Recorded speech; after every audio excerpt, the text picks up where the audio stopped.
এত বড় একটা দিন গেল, আমার সোলা বিক্রি কোনো জায়গায় করতে পারলাম না।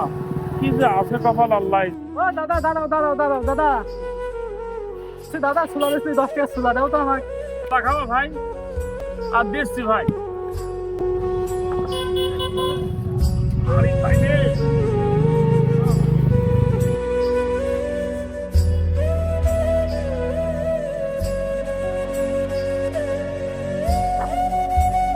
ও দাদা, ছোলা নেওয়া হইলো না গো, আমার কাছে টাকা নাই।